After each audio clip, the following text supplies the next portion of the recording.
aprovados. Sejam muito bem-vindos ao Mapa da Posse. Essa é a segunda aula da nossa bateria de questões sobre a Lei 10.261 de 1968, o Estatuto dos Servidores Públicos Civis do Estado de São Paulo. Se você ainda não assistiu à aula 1, o link está no primeiro comentário fixado. Vale conferir para acompanhar tudo na sequência. Eu sou a professora Mônica Oliveira e estou aqui com você toda semana trazendo questões comentadas e esquematizadas sobre os principais temas do seu concurso. Assim, a aula fica mais leve e você aprende de forma rápida e objetiva. Se você é novo por aqui, já deixa o seu like, se inscreve no canal e ativa o sininho para não perder nenhuma das próximas aulas que eu postar. Então, preparados? Pegue o seu material e vem comigo. Questão 6. A Lei 10.261 de 68 estabelece diversas regras para a contagem de tempo de serviço. Diante disso, assinale a alternativa correta. Letra A. O tempo de serviço público prestado à União, outros estados e municípios e suas autarquias, antes do ingresso no serviço público estadual, será contado integralmente para todos os fins, inclusive para o adicional por tempo de serviço. Letra B. Os dias em que o funcionário estiver afastado do serviço em virtude de falecimento dos avós, netos, sogros, do padrasto ou da madrasta, até 8 dias, são considerados de efetivo exercício. Letra C. A apuração do tempo de serviço será feita em dias, e o número de dias será convertido em anos, considerados sempre 365 dias, arredondando-se os dias restantes para um ano na aposentadoria compulsória ou por invalidez, quando excederem 182 dias. Letra D. É permitida a acumulação de tempo de serviço concorrente ou simultaneamente prestado em 2 ou mais cargos ou funções para reconhecimento de direito ou vantagem em apenas um dos cargos, desde que o vínculo seja com a União ou o Estado. Letra E. O tempo de mandato federal e estadual, quando remunerado, será contado exclusivamente para fins de aposentadoria, não sendo aplicável para promoção por antiguidade. Chegamos a um tópico que adora detalhes e exceções. Estou falando da contagem de tempo de serviço. A banca ama testar sua capacidade de lembrar para quais fins cada tempo conta e quais são as proibições. Prazos e finalidades são palavras-chave aqui. Vamos analisar as alternativas e encontrar a correta. A letra A diz que o tempo de serviço público prestado à União, outros estados e municípios e suas autarquias, antes do ingresso no serviço público estadual, será contado integralmente para todos os fins, inclusive para o adicional por tempo de serviço.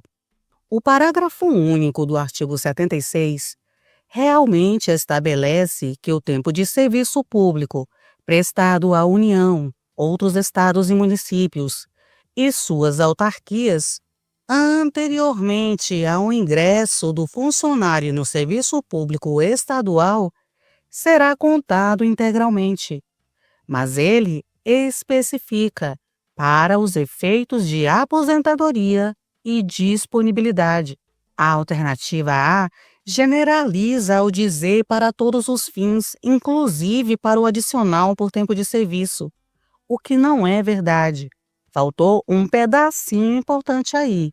A alternativa A está incorreta. A letra B diz que os dias em que o funcionário estiver afastado do serviço em virtude de falecimento dos avós, netos, sogros, do padrasto ou madrasta até 8 dias, são considerados de efetivo exercício. O inciso 4 do artigo 78 estabelece que serão considerados de efetivo exercício para todos os efeitos legais os dias em que o funcionário estiver afastado do serviço em virtude de falecimento dos avós, netos, sogros, do padrasto ou madrasta até 2 dias, e não até 8 dias, como afirma a alternativa. A letra B está incorreta. A letra C diz que a apuração do tempo de serviço será feita em dias, e o número de dias será convertido em anos, considerado sempre 365 dias, arredondando-se os dias restantes para um ano na aposentadoria compulsória ou por invalidez, quando excederem 182 dias. Achamos a correta. Essa alternativa é a transcrição fiel da lei. O artigo 77 diz que a apuração do tempo de serviço será feita em dias.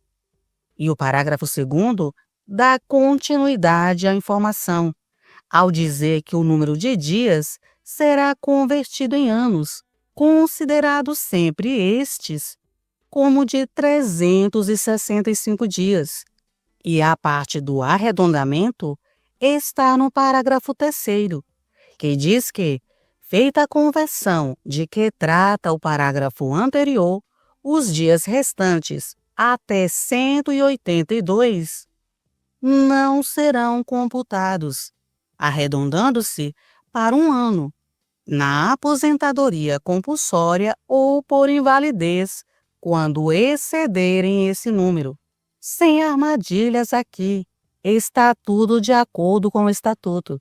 A letra D diz que é permitido a acumulação de tempo de serviço, concorrente ou simultaneamente, prestado em 2 ou mais cargos ou funções, para reconhecimento de direitos ou vantagens em apenas um dos cargos, desde que o vínculo seja com a União ou o Estado.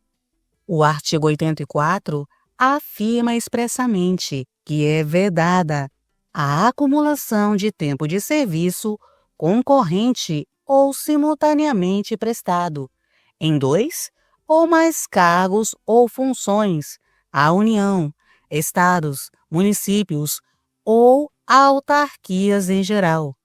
O parágrafo único do artigo 84 ainda reforça que, em regime de acumulação, é vedado contar tempos de um dos cargos para reconhecimento de direito ou vantagem no outro.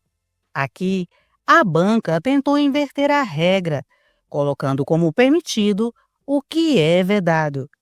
A alternativa D está incorreta. A letra E diz que o tempo de mandato federal e estadual, quando remunerado, será contado exclusivamente para fins de aposentadoria, não sendo aplicável para promoção por antiguidade.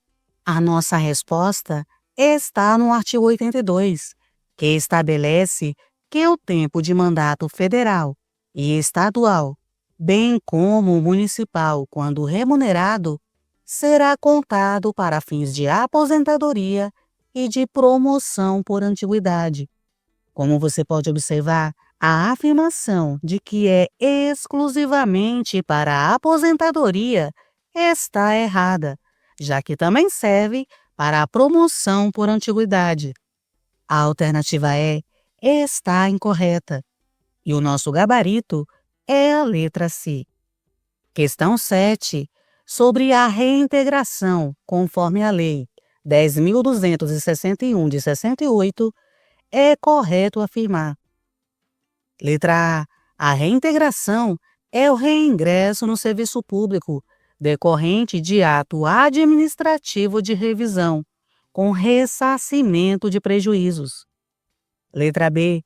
A reintegração será feita no cargo anteriormente ocupado e, se este houver sido extinto, o reintegrado será automaticamente aposentado. Letra C. Se o cargo de reintegração estiver preenchido, seu ocupante será exonerado, ou, se ocupava outro cargo, a este será reconduzido sem direito à indenização. Letra D. Transitada em julgado a sentença judicial, o decreto de reintegração deverá ser expedido no prazo máximo de 60 dias, prorrogável por igual período.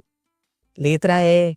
Em nenhuma hipótese, a reintegração poderá ser feita em cargo equivalente ao anteriormente ocupado, pois deve-se respeitar a especificidade do cargo de origem. A reintegração é um dos institutos mais importantes para a proteção do servidor, e você precisa ter clareza sobre o fundamento, os prazos e o que acontece com o ocupante do cargo a ser reintegrado. E o nosso objetivo aqui é encontrar a afirmativa correta. Então, vamos lá. A letra A diz que a reintegração é um reingresso no serviço público, decorrente de ato administrativo de revisão, com ressarcimento de prejuízos. A nossa resposta está no artigo 30, que é bem claro. A reintegração é o reingresso no serviço público, decorrente da decisão judicial passada em julgado, com ressarcimento de prejuízos resultantes do afastamento, e não de ato administrativo de revisão, como a alternativa A afirma, alterando a natureza jurídica do ato. A alternativa A está incorreta. A letra B diz que a reintegração será feita no cargo anteriormente ocupado e, se este houver sido extinto, o reintegrado será automaticamente aposentado. A nossa resposta está no parágrafo 2º do artigo 31, que explica o que acontece se o cargo for extinto.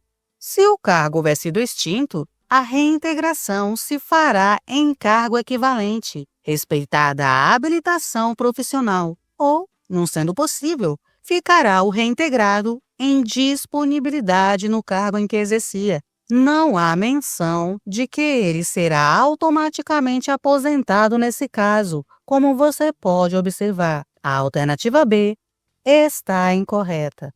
A letra C diz que, se o cargo de reintegração estiver preenchido, seu ocupante será exonerado, ou, se ocupava outro cargo, a este será reconduzido sem direito à indenização. A nossa resposta está no parágrafo 1º do artigo 31, que afirma categoricamente: se o cargo estiver preenchido, o seu ocupante será exonerado, ou, se ocupava outro cargo, a este será reconduzido. E atente-se a esse detalhe: sem direito à indenização. Vamos entender isso para que não fique nenhuma dúvida? Imagine que o servidor João foi demitido, mas depois entrou com recurso e a justiça mandou reintegrá-lo. Só que nesse meio tempo, Maria foi nomeada e está ocupando o cargo dele. A lei diz que, quando João for reintegrado, se Maria não é servidora efetiva, ela será exonerada. Mas, se ela já era servidora efetiva, ela volta para o cargo de origem, que é o que chamamos de recondução. E detalhe, sem direito à indenização. A alternativa C está correta. A letra D diz que, transitada em julgado a sentença judicial, o decreto de reintegração deverá ser expedido no prazo máximo de 60 dias, prorrogável por igual período. A nossa resposta está no artigo 32, que diz que, transitada em julgado a sentença, será expedido o decreto de reintegração, no prazo máximo de 30 dias. Transitada em julgado Decreto de reintegração. O que é isso? Vamos por partes para que você entenda. Transitada em julgado a sentença. Essa expressão é usada no direito para indicar que a decisão judicial não cabe mais recurso, ou seja, o processo terminou, a sentença é definitiva e o que foi decidido precisa ser cumprido. Quer um exemplo?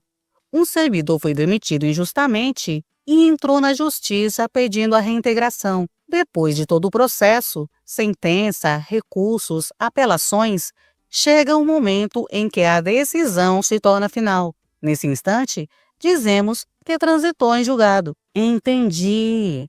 E decreto de reintegração, o que é? Em termos simples, podemos dizer que é o ato administrativo que determina oficialmente o retorno do servidor ao cargo do qual foi demitido ou exonerado indevidamente. Esse decreto é expedido pelo Poder Executivo, normalmente pelo governador ou prefeito, dependendo do caso. Resumindo, a Justiça manda reintegrar. O órgão público formaliza isso com um decreto de reintegração. E assim, o servidor volta ao cargo. Uma vez que isso acontece, o que vem a seguir? O artigo 32, como você pode notar, é muito objetivo. Assim que a sentença se torna definitiva, transitada em julgado, o decreto de reintegração deve ser expedido em até 30 dias. Esse prazo é muito importante, porque é uma forma de garantir a agilidade no cumprimento da decisão judicial. A letra D erra o prazo que o decreto de reintegração deve ser expedido. A letra D afirma que o prazo seria de 60 dias, prorrogável por mais 60. E isso está errado. O Estatuto fixa o prazo máximo em 30 dias. E atente-se a isso, não há menção à prorrogação. A alternativa D está incorreta. A letra E diz que, em nenhuma hipótese, a reintegração poderá ser feita em cargo equivalente ao anteriormente ocupado, pois deve-se respeitar a especificidade do cargo de origem. A nossa resposta está no parágrafo 2º do artigo 31, que prevê que, se o cargo houver sido extinto, a reintegração se fará em cargo equivalente, respeitada a habilitação profissional, ou não sendo possível, ficará o reintegrado em disponibilidade no cargo em que exercia. Como você pode observar, o parágrafo 2º prevê justamente a reintegração em cargo equivalente, se o cargo anteriormente ocupado houver sido extinto, contrariando a afirmação da alternativa de que, em nenhuma hipótese, isso pode ocorrer. O nosso gabarito é a letra C. Questão 8. A respeito da comissão de promoção e suas atribuições conforme a Lei 10.261 de 68, é incorreto afirmar. Letra A. É a atribuição da comissão propor à autoridade competente a penalidade que couber ao responsável por atrasos na expedição de boletins de promoção ou por irregularidades no processo. Letra B. Uma das atribuições da comissão é decidir reclamações contra a avaliação do mérito, podendo alterar fundamentalmente os pontos atribuídos aos funcionários. Letra C. A comissão tem a responsabilidade de avaliar os títulos e os certificados de cursos apresentados pelos funcionários.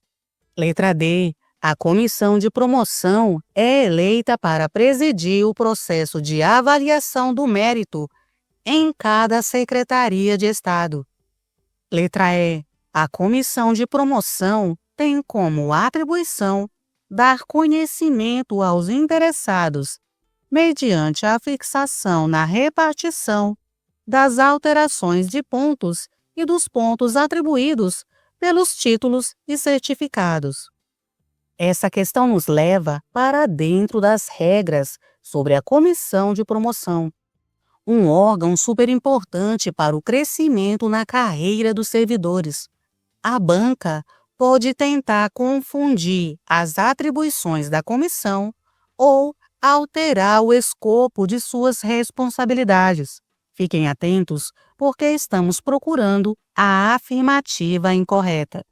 A letra A diz que é a atribuição da comissão propor à autoridade competente a penalidade que couber ao responsável por atrasos na expedição de boletins de promoção ou por irregularidades no processo.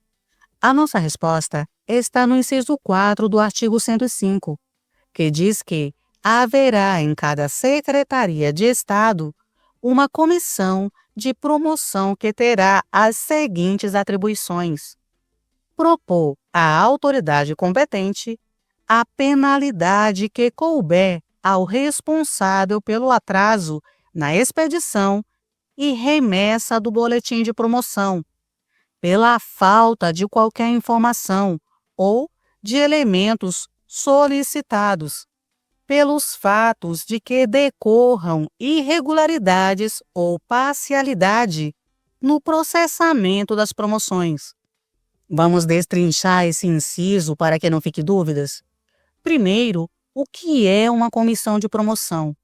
De uma forma bem simples, podemos dizer que é um grupo formado dentro de cada Secretaria de Estado com a função de acompanhar, analisar e garantir que os processos de promoção de servidores ocorram de forma correta, justa e dentro do prazo.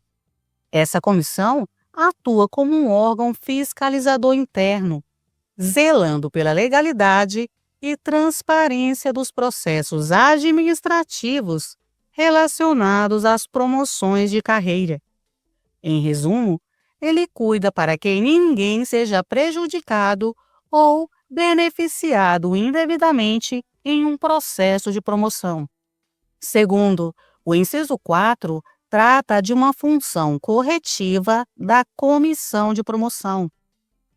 Meus caros, quando ocorre atraso, falta de informação ou irregularidades no processo de promoção, a comissão deve propor à autoridade competente a aplicação da penalidade a quem causou o problema. Ou seja, ela não aplica a punição diretamente, mas propõe que o superior hierárquico, a autoridade competente, o faça. E quais são as situações que geram penalidade? Anota aí. O inciso 4 cita 3 hipóteses específicas. 1. Atraso na expedição e remessa do boletim de promoção, que é quando o responsável demora a emitir ou enviar o boletim que contém os dados das promoções. 2. Falta de informações ou elementos solicitados, que é quando documentos, dados ou relatórios necessários ao processo não são apresentados.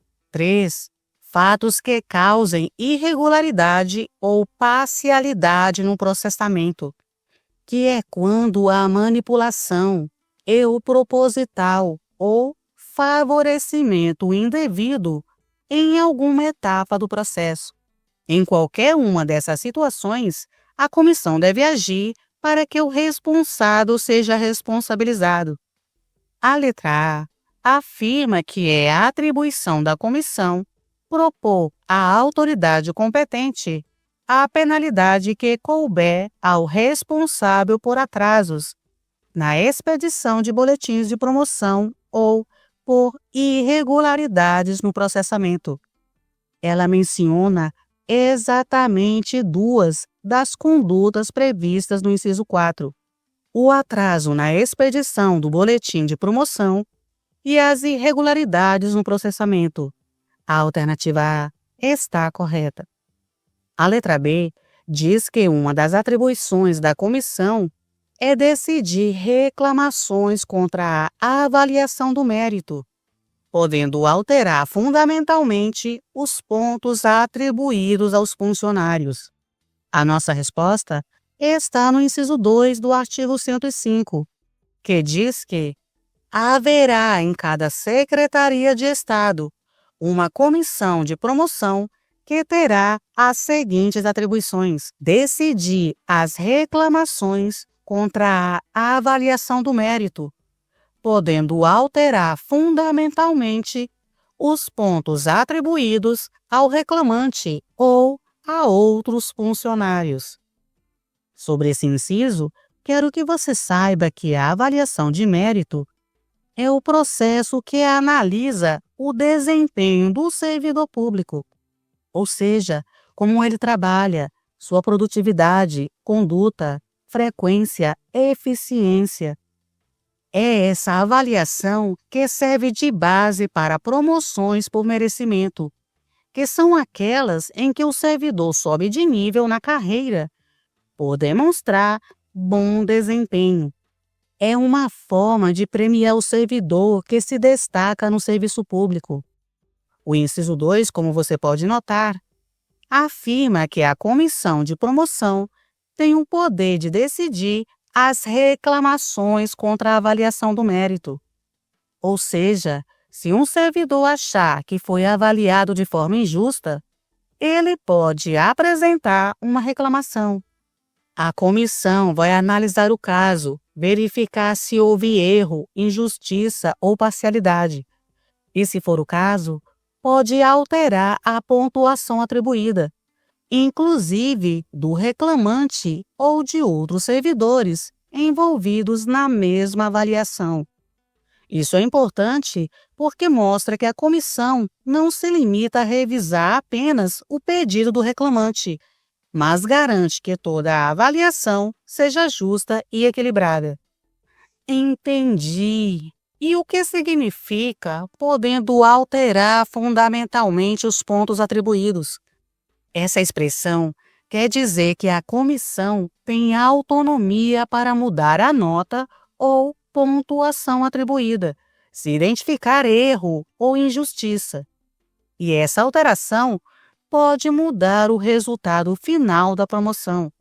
Fundamentalmente, indica que a mudança pode ser significativa, não apenas um pequeno ajuste. A letra B está correta. Ela repete exatamente o que o inciso 2 determina. A letra C diz que a comissão tem a responsabilidade de avaliar os títulos e os certificados de cursos apresentados pelos funcionários. A nossa resposta está no inciso 5 do artigo 105, que atribui à comissão a função de avaliar os títulos e os certificados de cursos apresentados pelos funcionários.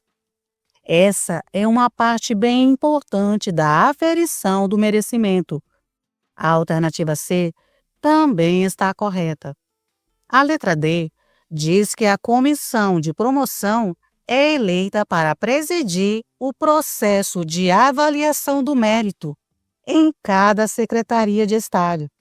A letra D parece bonita, parece certa, mas está errada. O inciso 1 do artigo 105 diz que haverá em cada Secretaria de Estado uma comissão de promoção que terá as seguintes atribuições: eleger o respectivo presidente. Você notou o erro? A comissão não é eleita. Ela é constituída pela Secretaria de Estado. E uma vez formada, os próprios membros elegem entre si o presidente. Vamos imaginar que a Secretaria da Educação formou sua comissão de promoção com 5 servidores de carreira. Todos eles têm a função de avaliar, julgar e acompanhar as promoções.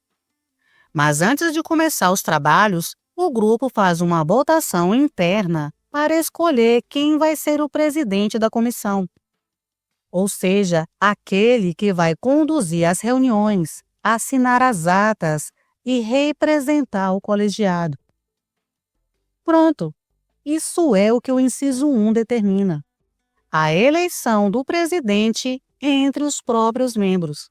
Então, resumindo, a comissão de promoção não é eleita. Ela é criada dentro de cada secretaria e, uma vez formada, elege internamente o seu presidente. A letra D está errada. A letra E diz que a comissão de promoção tem como atribuição dar conhecimento aos interessados, mediante a fixação na repartição das alterações de pontos e dos pontos atribuídos pelos títulos e certificados.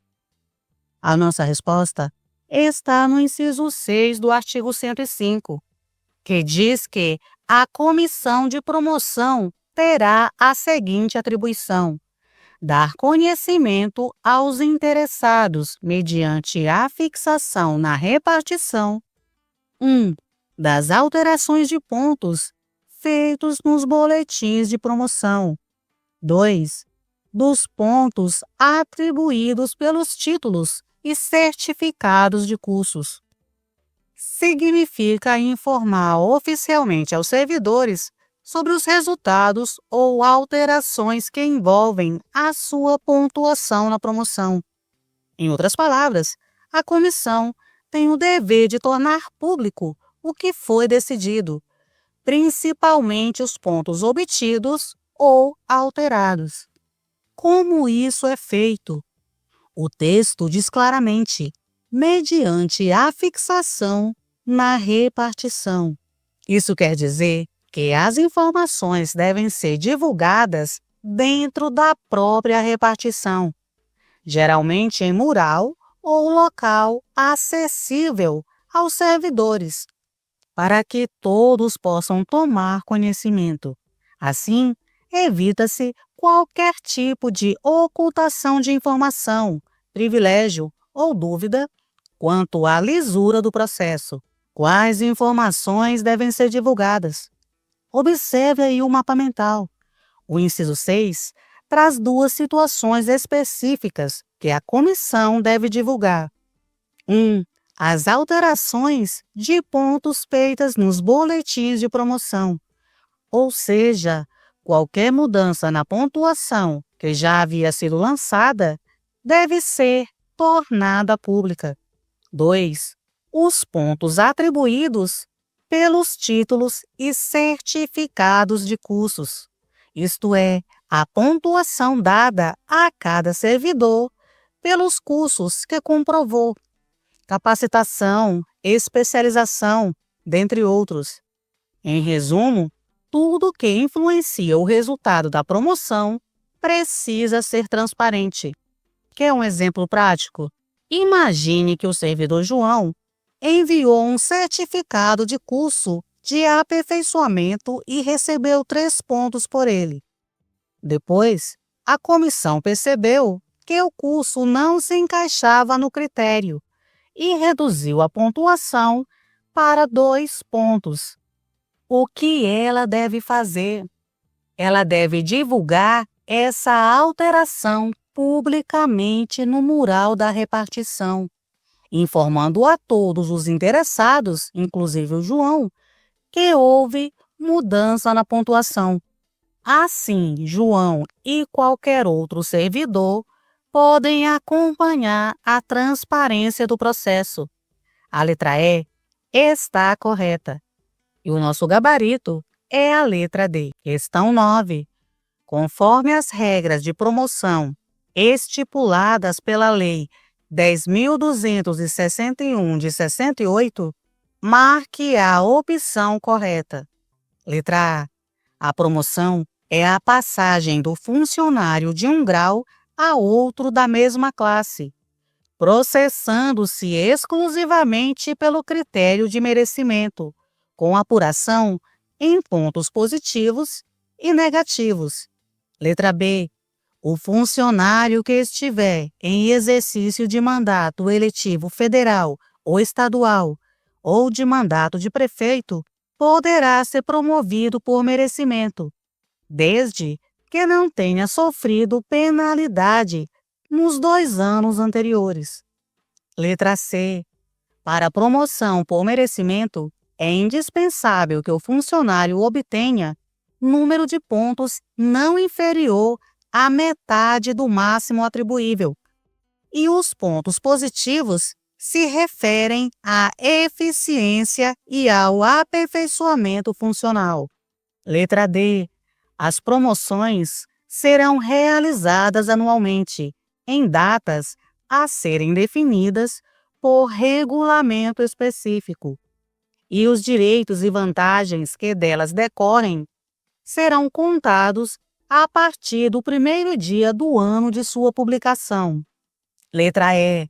A comissão de promoção de cada Secretaria de Estado tem como atribuição principal expedir normas relativas ao processamento das promoções e elaborar as respectivas escalas de avaliação, com a aprovação do governador.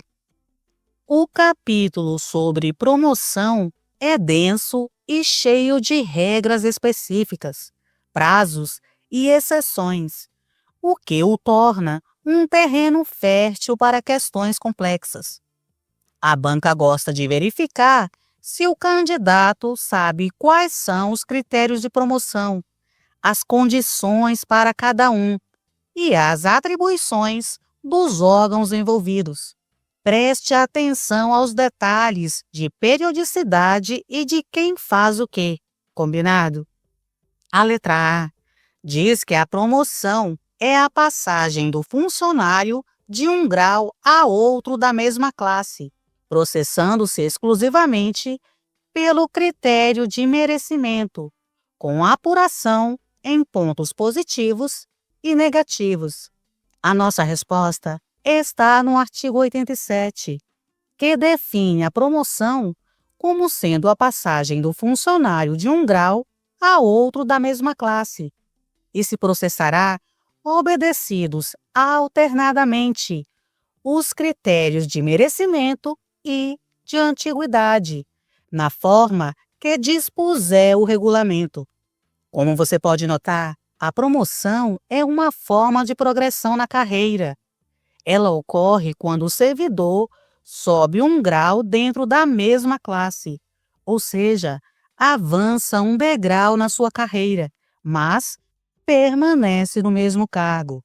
Simplificando, é uma forma de o servidor ser valorizado por tempo de serviço ou desempenho, sem mudar de cargo, apenas melhorando sua posição dentro dele.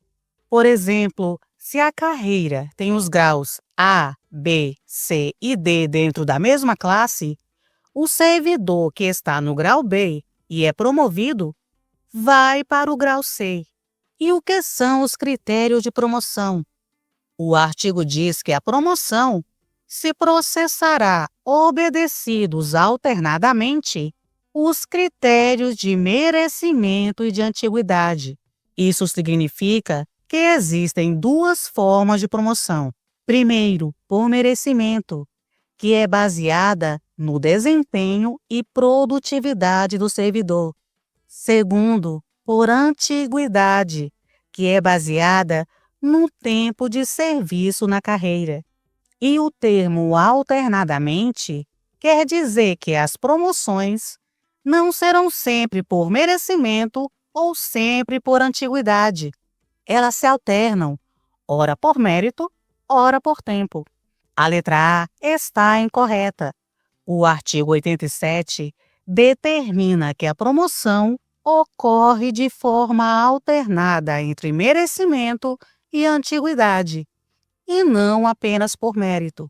A letra B diz que o funcionário que estiver em exercício de mandato eletivo federal ou estadual ou de mandato de prefeito poderá ser promovido por merecimento, desde que não tenha sofrido penalidade nos 2 anos anteriores. O artigo 96 afirma que o funcionário em exercício de mandato eletivo federal ou estadual ou de mandato de prefeito somente poderá ser promovido por antiguidade. Vamos entender esse artigo? Primeiro, O que é o exercício de mandato eletivo? Mandato eletivo é quando o servidor público é eleito pelo povo para exercer um cargo político, como vereador, deputado estadual, deputado federal ou prefeito. Nesses casos, o servidor se afasta do seu cargo efetivo para exercer a função política, mas mantém o vínculo com o serviço público. Segundo, e o que a lei diz sobre a promoção nesses casos? O artigo é bem direto. Enquanto o servidor estiver exercendo o mandato eletivo federal, estadual ou de prefeito, ele só pode ser promovido por antiguidade. Simples assim. Isso significa que não há promoção por merecimento nesse período. E por que não há promoção por merecimento nesse caso? A razão é simples e lógica. A promoção por merecimento depende da avaliação do desempenho no cargo.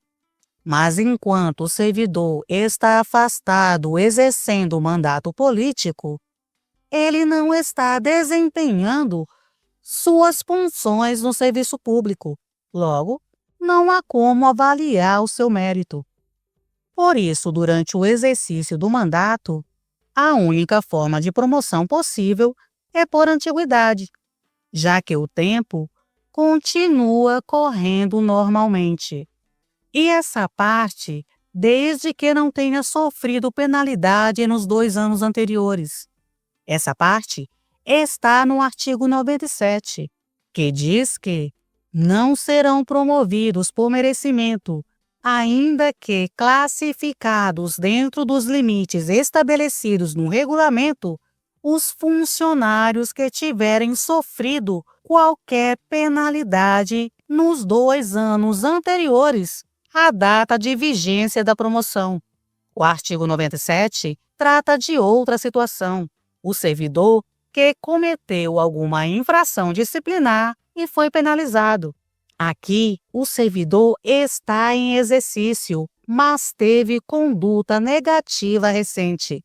A lei entende que quem foi punido nos 2 últimos anos não pode ser premiado com uma promoção baseada em mérito. Por isso, ele fica impedido de ser promovido por merecimento nesse período, mesmo que tenha boa pontuação.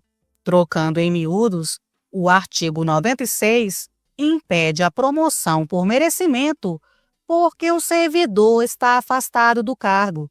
Já o artigo 97 impede a promoção por merecimento por causa de má conduta recente. A letra B está errada. A letra C diz que para a promoção por merecimento é indispensável que o funcionário obtenha um número de pontos não inferior à metade do máximo atribuível. E os pontos positivos se referem à eficiência e ao aperfeiçoamento funcional. A nossa resposta está no artigo 99, que diz que, para a promoção por merecimento, é indispensável que o funcionário obtenha número de pontos não inferior à metade do máximo atribuível. Vamos destrinchar esse dispositivo para que você não fique com dúvidas. Primeiro, promoção por merecimento. O que é? É quando o servidor sobe na carreira, passando de um grau a outro dentro da mesma classe. Mas isso acontece como forma de reconhecimento pelo bom desempenho. Não é só o tempo de serviço. Aqui, o foco é o mérito, o esforço, a dedicação e o resultado do trabalho do servidor. Se você observar o nosso mapa mental, o artigo estabelece um requisito mínimo de pontuação. O artigo diz o seguinte: para a promoção por merecimento, é indispensável que o funcionário obtenha número de pontos não inferior à metade do máximo atribuído. Traduzindo, se o máximo é 100 pontos, o servidor precisa ter pelo menos 50 pontos para ser promovido, ou seja, metade da pontuação total. Isso evita que alguém seja promovido com desempenho mediano. A ideia aqui é valorizar quem realmente merece. E esses pontos positivos que a alternativa C menciona. Essa informação nós encontramos no parágrafo 1º do artigo 88, que afirma que os pontos positivos se referem à condição de eficiência no cargo e ao aperfeiçoamento funcional resultante do aprimoramento dos seus conhecimentos. Como você pode ver, o parágrafo 1º explica o que conta ponto positivo. 1. Eficiência no cargo. O servidor faz bem o que precisa ser feito, é produtivo, pontual, responsável e entrega bons resultados. 2. Aperfeiçoamento funcional, resultante do aprimoramento dos seus conhecimentos. É o servidor que busca aprender, faz cursos, se capacita, se atualiza. Então, não é só trabalhar bem, é também crescer profissionalmente. Imagina, por exemplo, a servidora Rita. Ela tem um ótimo desempenho, é pontual, trabalha super bem em equipe e ainda fez 2 cursos de capacitação. Resultado? 60 pontos de 100. Ela pode ser promovida porque passou da metade. Agora, o servidor Paulo, que não buscou capacitação e teve desempenho mediano, ficou com 35 pontos. Ele não pode ser promovido, mesmo estando na fila. Percebeu a diferença? O merecimento é construído com trabalho e evolução.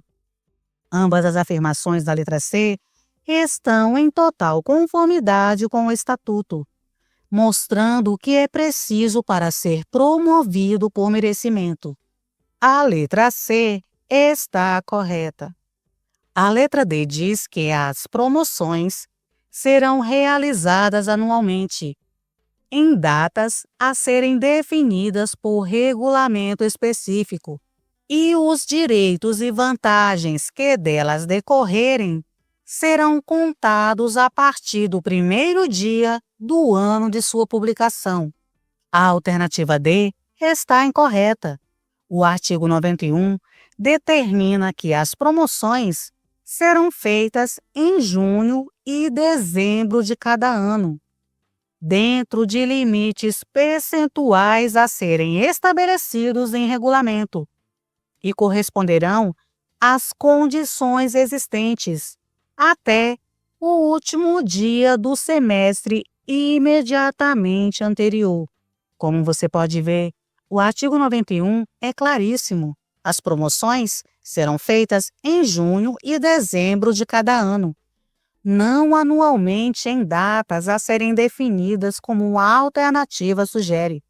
Além disso, o artigo 92 estabelece que os direitos e vantagens que decorrerem da promoção serão contados a partir da publicação do ato, salvo quando publicado fora do prazo legal, caso em que vigorará a contar do último dia do semestre a que corresponder, e não a partir do primeiro dia do ano de sua publicação.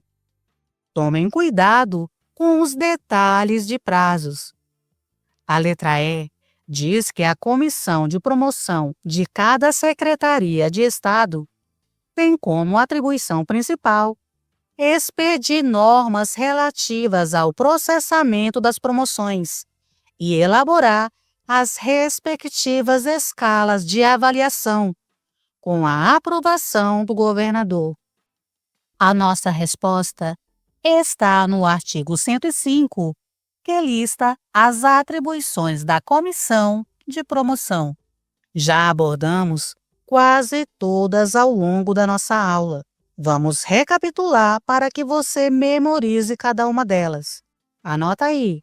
O artigo 105 diz que haverá em cada Secretaria de Estado uma comissão de promoção que terá as seguintes atribuições: 1. Eleger o respectivo presidente. 2. decidir as reclamações contra a avaliação do mérito, podendo alterar fundamentalmente os pontos atribuídos ao reclamante ou a outros funcionários. 3. Avaliar o mérito do funcionário quando houver divergência igual ou superior a 20 pontos entre os totais atribuídos pelas autoridades avaliadoras.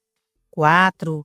Propor à autoridade competente a penalidade que couber ao responsável pelo atraso na expedição e remessa do boletim de promoção, pela falta de qualquer informação ou de elementos solicitados, pelos fatos de que decorram irregularidade ou parcialidade no processamento das promoções. 5. Avaliar os títulos e os certificados de cursos apresentados pelos funcionários. E 6. Dar conhecimento aos interessados, mediante a fixação na repartição das alterações de pontos feitos nos boletins de promoção e dos pontos atribuídos pelos títulos e certificados de cursos. Como você pode notar, a alternativa E também está incorreta. Dentre as atribuições da comissão de promoção listadas, não está expedir normas relativas ao processamento das promoções e elaborar as respectivas escalas de avaliação. Se você verificar na 10.261 de 68, essa atribuição, conforme o inciso 1 do artigo 107, cabe ao órgão a que for deferida tal competência, que centraliza a orientação das promoções. A comissão de promoção tem um papel mais de execução e julgamento interno, não de criação de normas gerais. Sendo assim, o nosso gabarito é a letra C. Questão 10. Sobre as características do cargo em comissão e suas implicações no provimento e afastamento, é incorreto afirmar. Letra A. A nomeação em comissão é uma das formas de nomeação e se aplica a cargos que, por lei, devem ser providos dessa natureza. Letra B. A exoneração a critério do governo aplica-se quando se tratar de ocupante de cargo em comissão, independentemente de justa causa. Letra C. O funcionário efetivo nomeado para cargo em comissão fica dispensado, no ato da posse, da apresentação do atestado de boa saúde, pois sua condição de efetividade já supõe a aptidão. Letra D. Se o aproveitamento se der em cargo de provimento em comissão, o funcionário perderá a condição de efetividade que tinha no cargo anteriormente ocupado, tornando-se comissionado. Letra E. O ocupante de cargo em comissão está sujeito às mesmas regras de afastamento do serviço por motivo de prisão ou processo judicial que os funcionários de provimento efetivo. Essa questão foca nos cargos em comissão, que têm características distintas dos cargos de provimento efetivo. Se você tem alguma dúvida sobre esse assunto, vamos resolver isso agora. Atenção redobrada aqui, já que a questão pede a alternativa incorreta. A letra A diz que a nomeação em comissão é uma das formas de nomeação e se aplica a cargos que, por lei, devem ser providos dessa natureza. A nossa resposta está no inciso 2 do artigo 13, que diz que as nomeações serão feitas em comissão quando se tratar de cargo que, em virtude de lei, assim deva ser provido. Primeiro, quero que você entenda que a nomeação é o ato pelo qual o servidor entra no cargo público. É o momento em que ele oficialmente começa a sua vida no serviço público. No Estatuto, existem 3 formas principais de nomeação: em caráter vitalício, nos casos expressamente previstos na Constituição do Brasil, em caráter efetivo, quando a pessoa faz concurso público, e em comissão, que é o foco dessa questão. A nomeação em comissão acontece quando o cargo é de confiança, ou seja, o servidor não faz concurso, ele é escolhido pela autoridade, como o governador, o secretário ou o prefeito. Esses cargos são chamados de cargos em comissão e são de livre nomeação e livre exoneração, o que significa que a pessoa pode ser nomeada ou exonerada a qualquer momento. Mas atenção, o fato de ser de livre nomeação e livre exoneração, isso não é bagunça. A lei diz que só podem ser cargos em comissão aqueles que estiverem previstos em lei. Ou seja, a própria lei cria o cargo e define que ele será provido em comissão. Esses cargos, geralmente, são de chefia, direção ou assessoramento, como chefe de gabinete, diretor de departamento, assessor técnico e por aí vai. Quer um exemplo? Imagina que o governador vai escolher o novo chefe de gabinete de uma secretaria. Ele não precisa fazer concurso para isso, porque esse é um cargo em comissão, de confiança. O chefe de gabinete é nomeado diretamente, mas pode ser exonerado a qualquer momento.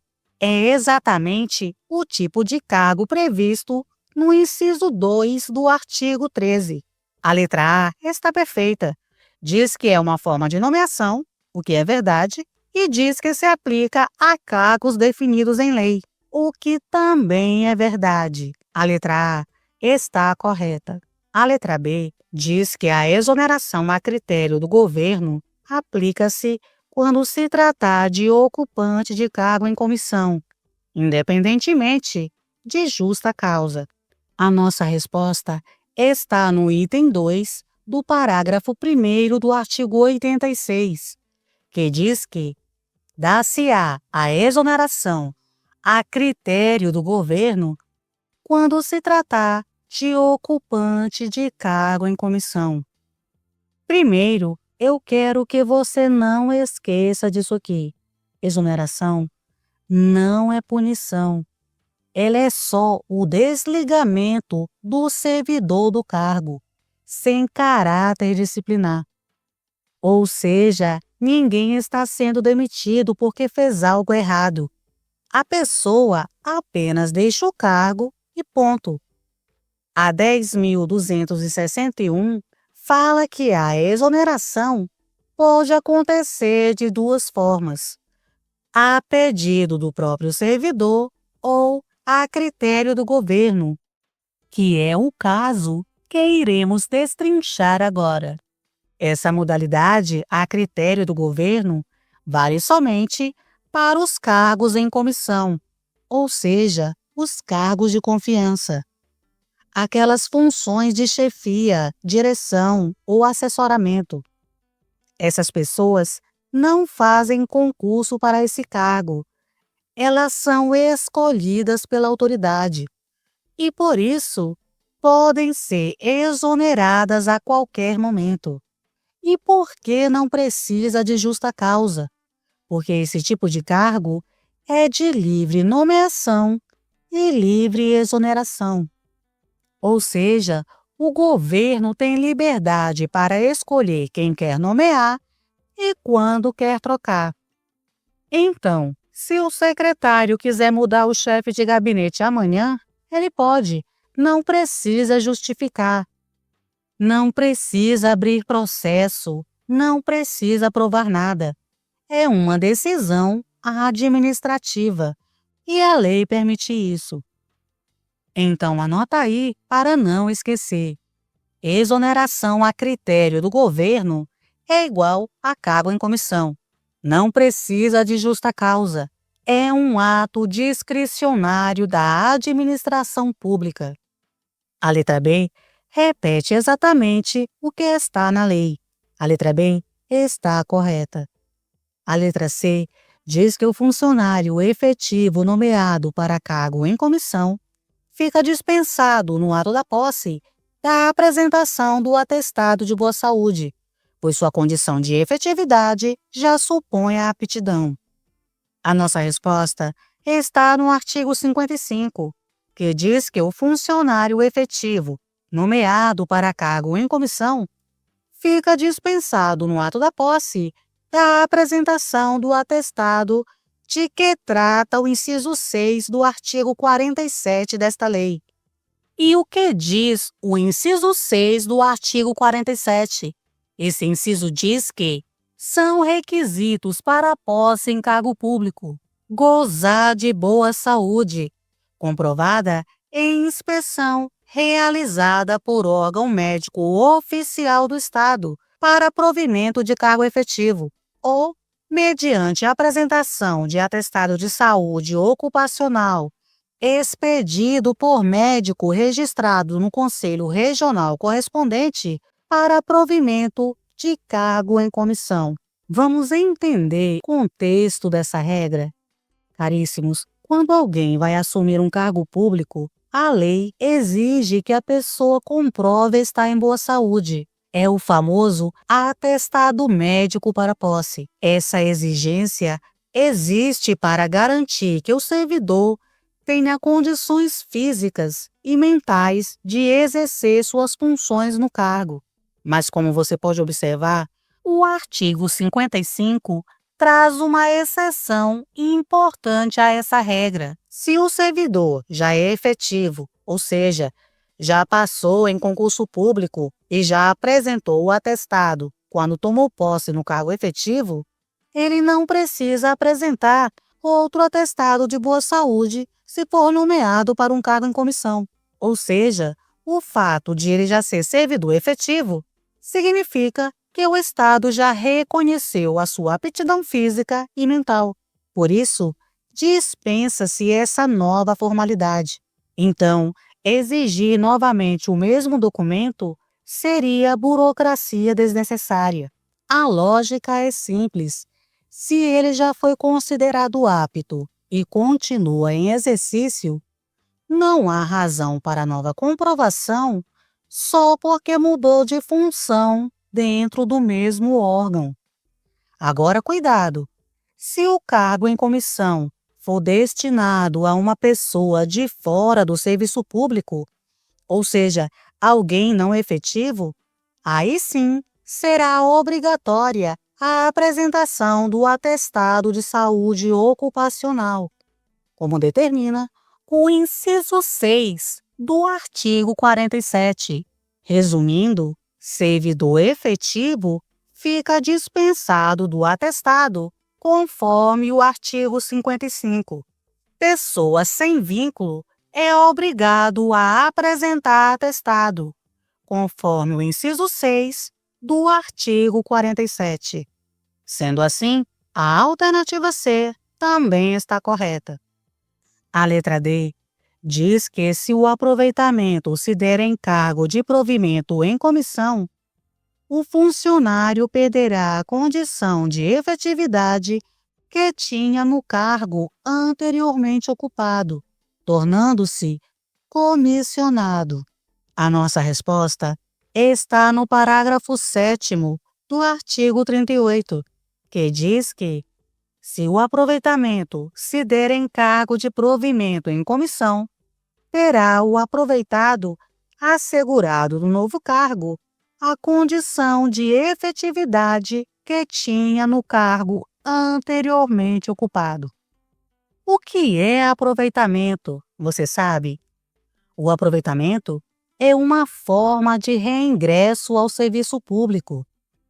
Ele acontece quando um servidor que estava em disponibilidade, ou seja, sem exercer função, mas ainda vinculado ao Estado, é recolocado em um novo cargo, compatível com o anterior. Em outras palavras, é quando o servidor volta à ativa, depois de ter ficado afastado por motivos administrativos, como extinção do cargo ou reorganização de órgãos. Já os cargos de provimento em comissão, que o parágrafo 7º menciona, você já sabe, são os cargos de livre nomeação e exoneração, normalmente voltados para a chefia, direção ou assessoramento. Nesses cargos, não há estabilidade. A pessoa pode ser exonerada a qualquer momento, de acordo com o interesse da administração. E aí, tudo bem até aqui? Você está conseguindo acompanhar direitinho? Ok. Vamos prosseguir com a nossa análise. O parágrafo 7º trata de uma situação especial, que é quando um servidor efetivo que estava em disponibilidade é aproveitado, ou seja, retorna ao serviço ativo, só que agora em um cargo comissionado. A dúvida natural é: ao ser aproveitado em um cargo de comissão, ele perde a sua efetividade? Ou ele mantém a efetividade que tinha no cargo anterior? A resposta está no próprio texto legal. Observe o mapa mental. Terá o aproveitado assegurado no novo cargo a condição de efetividade que tinha no cargo anteriormente ocupado. Ou seja, mesmo sendo colocado em um cargo em comissão, ele continua sendo efetivo. A sua estabilidade e os direitos vinculados ao cargo não são perdidos. Quer um exemplo? Imagina o servidor Carlos efetivo no cargo de analista administrativo. Por reestruturação da secretaria, o cargo dele foi extinto e ele ficou em disponibilidade. Mais tarde, o Estado o aproveita em um cargo de coordenador de projetos, que é em comissão. Nesse caso, Carlos mantém sua efetividade. Mesmo exercendo um cargo comissionado, ele não vira comissionado puro. Se for exonerado do cargo, retorna à disponibilidade, mantendo todos os direitos do servidor efetivo. A letra D está errada. O parágrafo 7º do artigo 38 diz o exato oposto. O servidor mantém sua condição de efetividade mesmo quando o aproveitamento ocorre em cargo em comissão. A letra E diz que o funcionário efetivo, ao ser nomeado para cargo em comissão, fica dispensado da apresentação de atestado de boa saúde, de que trata o inciso 6 do artigo 47. Já vimos isso na letra C. O artigo 55 é explícito ao dispor: o funcionário efetivo, nomeado para cargo em comissão, fica dispensado, no ato da posse, da apresentação do atestado de que trata o inciso 6 do artigo 47 desta lei. Essa é uma dispensa específica, com base na condição de já ser um funcionário efetivo. A alternativa está correta, e o nosso gabarito é a letra D. Chegamos ao fim da segunda parte da nossa bateria de questões sobre a Lei 10.261 de 68, o Estatuto dos Funcionários Públicos Civis do Estado de São Paulo. Dúvidas? Assista a essa aula novamente. Faça as suas próprias anotações. Gostou da aula? Deixe o seu like e se inscreva no canal para não perder as próximas aulas que eu postar. Muito obrigada pela sua companhia. Fiquem com Deus, beijo no coração e até a próxima aula.